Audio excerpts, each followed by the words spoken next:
अगर आप भी चाहते हैं कि आपन म्यूजिक के वीडियो सबसे पहले आप तक पहुंचे, तो लाल बटन को दबाकर चैनल को सब्सक्राइब जरूर कर ले और साथ में बेल आइकन को दबाना ना भूलें। ए यार होली में कौन सी हल्ला होता रे? अरे पता ना, होली में होलिये का होता है, चला ना सुन लिया। चल चल। हाँ तो मेरे दोस्तों, आप सभी को होली की हार्दिक हार्दिक शुभकामनाएं। हमारे गांव के जितने भी रणवे देवर हैं, उन सभी से नम्र निवेदन है कि कृपया शांति बनाएं और होली खेले तो तरीके से खेले। किसी के भौजाई पे चोली को छुआना मना है। आइल बानी हम जिला मोतिहारी, होली में लइका सन करे रंगदारी।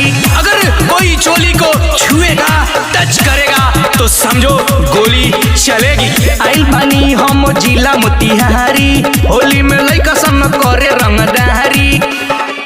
अरे डालेला रंग सुनल फुआ सन के टोली। अरे सुधर जाओ, बहुत गलत हो रहा है, गलत हो रहा है। छुआ चोली तो चल जाही गोली, छुआ चोली तो चल जाही गोली, छुआ चोली तो चल जाही गोली। पीछे जो लड़का देख रहा है, मैं देख रहा हूँ, कब से इधर उधर नजर डाले रहा है। अगर सुधर जाओ, नहीं तो बहुत मार खाएगा। अरे यारू हमनी के कहता का हो? अरे ना रे, हौ जोन पीछे पतर का छोड़ा खड़ा बनू ओकरा के कहता।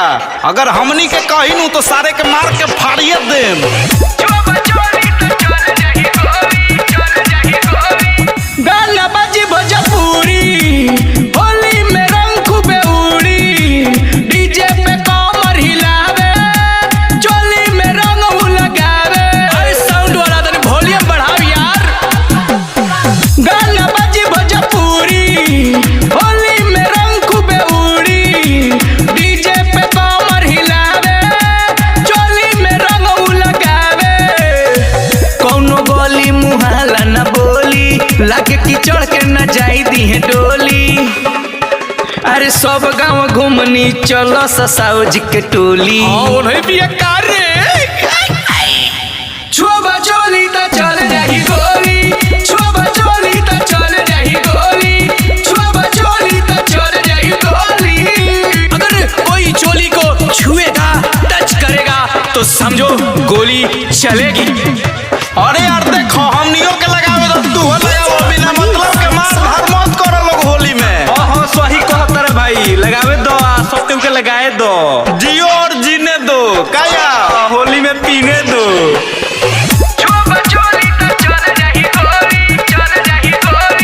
किशन कन्हैया के बुलावा, रिपू मुकेश से बचावा, छोटे मोटे फसल पे लफड़ा, विकास बिहारी से सल्टावा। सुना किशन कन्हैया के बुलावा, रिपू मुकेश से बचावा, छोटे मोटे फसल पे लफड़ा, विकास बिहारी से बचावा।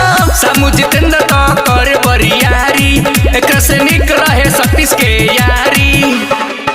अरे होली में चोली के करो से नहीं खुली, छुआ चोली तो चल जाही गोली, छुआ चोली